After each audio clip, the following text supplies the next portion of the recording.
तर नमस्कार मैत्रिणींनो, विद्यार्थिनींनो. तर आजच्या व्हिडिओमध्ये मी तुमच्यासाठी एक महत्त्वाच्या टॉपिकवर अतिशय महत्त्वाचे असे प्रश्न घेऊन आलेले आहेत. तर हा जो टॉपिक आहे, पहिले तर मी तुम्हाला सांगते की महिला व बालविकास अंतर्गत जी भरती होणार आहे त्यासाठी अतिशय महत्त्वाचे असे प्रश्न बघणार आहेत, जे की अंगणवाडी मुख्यसेविका पर्यवेक्षिका या पदासाठी भरती होणार आहे. आणि विषय आहे VCDS PMFS VHSND यावरील विषयावर महत्त्वाचे असे प्रश्न बघणार आहेत. चला तर मग आता आपण व्हिडिओला सुरुवात करूयात. तर प्रश्न क्रमांक 1 आहे, PFMS चे पूर्ण रूप काय आहे? ऑप्शन ए आहे public fund monitoring scheme, option b आहे public financial management scheme, option c आहे public finance monitoring scheme service आणि ऑप्शन डी आहे पब्लिक फिस्कल मॅनेजमेंट स्कीम. तर याचं जे बरोबर उत्तर आहे ते ऑप्शन नंबर बी आहे पब्लिक फायनान्शियल मॅनेजमेंट स्कीम. याचाच शॉर्ट फॉर्म आहे PFMS. हे लक्षात ठेवा, अतिशय महत्त्वाचे शॉर्ट फॉर्म देखील विचारतात. प्रश्न क्रमांक 2 आहे, PFMS कोणत्या मंत्रालयाशी संबंधित डिजिटल प्रणाली आहे? ऑप्शन ए आहे वित्त मंत्रालय, ऑप्शन बी आहे महिला व बालविकास मंत्रालय, ऑप्शन सी आहे आरोग्य मंत्रालय आणि ऑप्शन डी आहे ग्रामीण विकास मंत्रालय. तर याचं जे बरोबर उत्तर आहे ते ऑप्शन नंबर ए आहे वित्त मंत्रालय. तर PFMS या वित्त मंत्रालयाशी डिजिटल प्रणाली आहे. लक्षात ठेवा की हे प्रश्न आहे हे अतिशय महत्त्वाचे आहेत आणि या प्रश्नांच्या व्यतिरिक्त तुम्हाला या टॉपिकवर प्रश्न येणार नाही याची मी गॅरंटी देते. आपण अशा अनेक सिरीज केलेल्या आहेत. आपण मागच्या वेळेस मंत्रालयाची जी भरती झालेली होती त्याच्यावर देखील प्रश्न घेतले होते आणि परीक्षेत तेच आले होते, जसे की आपल्याकडे खूप एक्झाम्पल आहेत.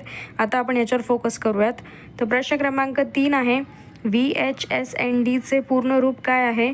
तर ऑप्शन ए आहे village health sanitisation and nutrition day, option b आहे village health and nutrition development, option c आहे village human service and nutrition day, option d आहे village health support and nutrition day. तर याचं जे बरोबर उत्तर आहे ते ऑप्शन नंबर ए आहे village health sanitisation and nutrition day. हा याचा पूर्ण फॉर्म आहे. तुम्ही म्हणत असेल की हे शॉर्ट फॉर्म फुल फॉर्म का घेते, पण बिलीव्ह करा की 2025मध्ये जी अंगणवाडीची खूप कमी पदासाठी भरती झाली होती त्याच्यामध्ये असेच प्रश्न विचारण्यात आलेले होते. पेपर हा अतिशय सोपा असतो. तर प्रश्न क्रमांक 4 आहे, VHSNDचा मुख्य उद्देश कोणता आहे?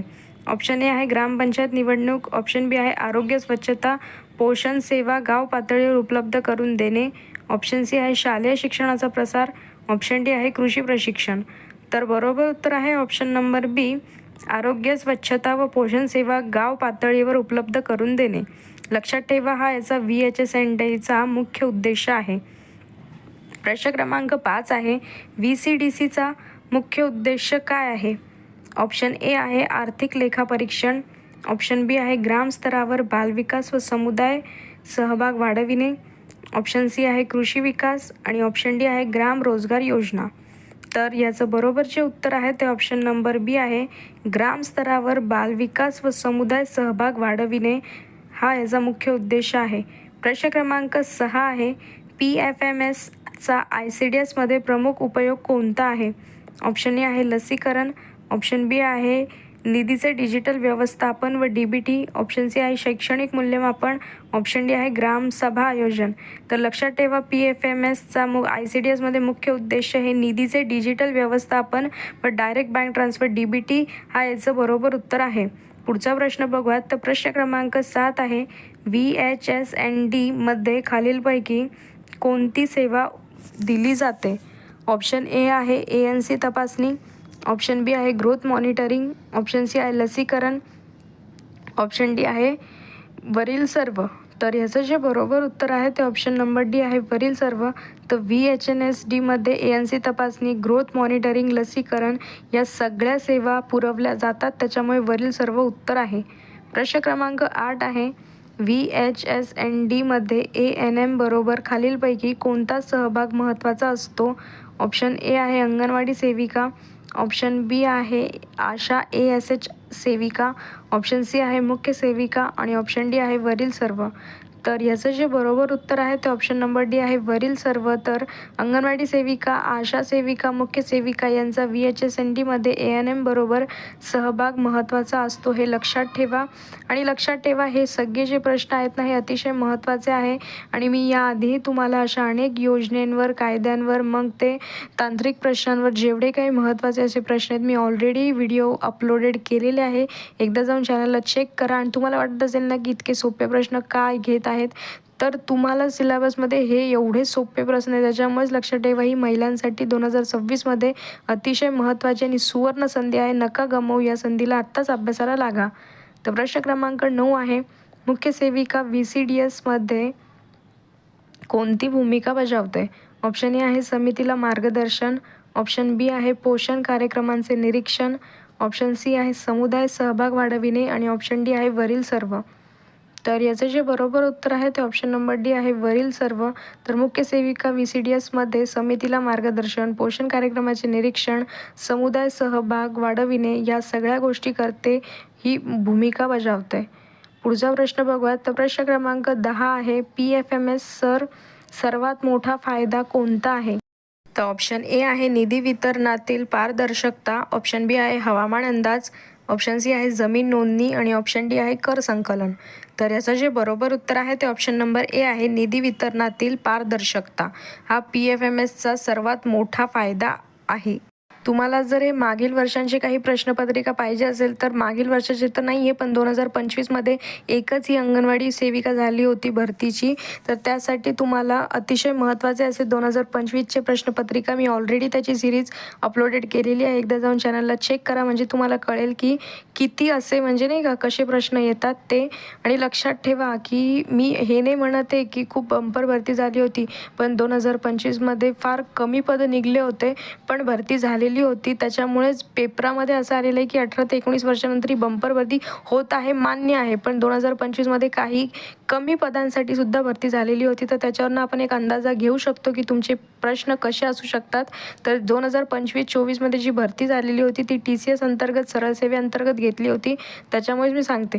आता आपण पुढचा प्रश्न बघूयात. तर प्रश्न क्रमांक 11 आहे, खालीलपैकी कोणती सेवा VHSND अंतर्गत दिली जात नाही? ऑप्शन 1 आहे विटॅमिन ए पूरक आहार, ऑप्शन 2 आहे वाहन नोंदणी, ऑप्शन 3 आहे IFA वितरण आणि ऑप्शन डी आहे डिवॉर्मिंग. तर याचं जे बरोबर उत्तर आहे ते ऑप्शन नंबर 2 आहे वाहन नोंदणी. तर बरोबर आहे, खालीलपैकी VHSND अंतर्गत दिली जात नाही विचारलेलं आहे. तर वाहन नोंदणी याचा VHSND आणि ICDS अंतर्गतमध्ये काहीही संबंध नाही आहे, त्याच्यामुळेच हे आपल्या इथे बरोबर उत्तर आहे. मी वारंवार सांगते की हे अतिशय महत्त्वाचे प्रश्न आहेत आणि महिलांसाठी ही संधी चुकवू नका तुम्ही 2026च्या पर्यवेक्षिकाची. प्रश्न क्रमांक 12 आहे, पोषण ट्रॅकरचा मुख्य उद्देश कोणता आहे? ऑप्शन 1 आहे पोषण व लाभार्थी माहितीचे डिजिटल निरीक्षण, ऑप्शन 2 आहे मतदार यादी, ऑप्शन 3 आहे जमीन अभिलेख आणि ऑप्शन 4 आहे वाहन परवाना. तर पोषण ट्रॅकरचा जो मुख्य उद्देश आहे तो पोषण व लाभार्थी माहितीचे डिजिटल निरीक्षण करणे हा या पोषण ट्रॅकर ॲपचा अतिशय महत्त्वाचा असा उपयोग आहे. पुढचा प्रश्न बघूयात. तर प्रश्न क्रमांक 13 आहे, VCDCमध्ये खालीलपैकी कोण सहभागी असू शकतो? ऑप्शन 1 आहे सरपंच, ऑप्शन 2 आहे ANM, ऑप्शन 3 आहे आशा, ऑप्शन 4 आहे वरील सर्व. तर याचं जे योग्य उत्तर आहे ते ऑप्शन नंबर 4 आहे वरील सर्व. तर VCDCमध्ये सरपंच, ANM आणि आशा या प्रत्येकजणी सहभागी असू शकतात, म्हणून इथे ऑप्शन नंबर 4 वरील सर्व हे बरोबर उत्तर आहे. मी ऑलरेडी तुमच्या तांत्रिक प्रश्नांसाठी अतिशय महत्त्वाचे असे प्रश्न टाकलेले आहेत, पण तरी देखील तुम्हाला आणखी असे प्रश्न म्हणजे कोणत्या टॉपिकवर जर तुम्हाला अडचण येत असेल तर मला ते कॉमेंटमध्ये नक्की कळवा. मी त्याच्यावर पण तुमच्यासाठी लवकरात लवकर व्हिडिओ घेऊन येणार आहे, कारण की माझा मुख्य उद्देश हाच आहे की महिलांसाठी त्यांना घरकामामधनं टाईम मिळत नाही, त्याच्यामुळे त्यांनी माझा हा जो डेली व्हिडिओ मी जो टाकत आहे तो देखील बघितला. तुमच्या तांत्रिकमधील 50 ते 60% सिलेबस कव्हर होणार आहे, मी गॅरंटी देते तुम्हाला. आता आपण पुढचे प्रश्न बघूयात. प्रश्न क्रमांक 14 आहे, VHSNDमध्ये गर्भवती महिलांसाठी कोणती सेवा महत्त्वाची आहे?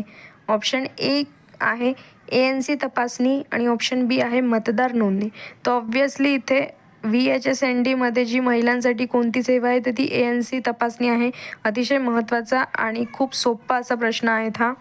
तर प्रश्न क्रमांक 15 आहे, PFMSद्वारे निधी वितरण प्रामुख्याने कोणत्या पद्धतीने केले जाते? ऑप्शन ए आहे धनादेश आणि ऑप्शन बी आहे DBT. तर PFMSद्वारे जी निधी वितरणात येते तर त्याचं जे योग्य उत्तर आहे ते DBT म्हणजेच की डायरेक्ट बँक ट्रान्सफरनी होते. लक्षात ठेवा, हे DBT अतिशय महत्त्वाचं आहे आणि ते तुम्हाला आधार बँक म्हणजे जे बँकला तुमचा आधार नंबर आणि KYC करून ते जोडलं जाते, तेव्हाच तुम्हाला DBT अंतर्गत पैसे येतात. तर आजच्या या व्हिडिओमध्ये मी तुमचे अतिशय महत्त्वाचे असे या विषयावर प्रश्न घेतलेले आहेत. आणखी कोणत्या विषयावर तुम्हाला प्रश्न हवे असेल ते मला कॉमेंटमध्ये नक्की कळवा. अशाच प्रकारचे आणखी व्हिडिओ बघण्यासाठी आपल्या चॅनलला लाईक, शेअर आणि सबस्क्राईब करा. नवीन असेल तर फॉलो करायला विसरू नका. धन्यवाद. आणि तुम्हाला या व्हिडिओचे फायदे होत आहेत की नाही हे मला कॉमेंटमध्ये एकदा नक्की कळवा. धन्यवाद.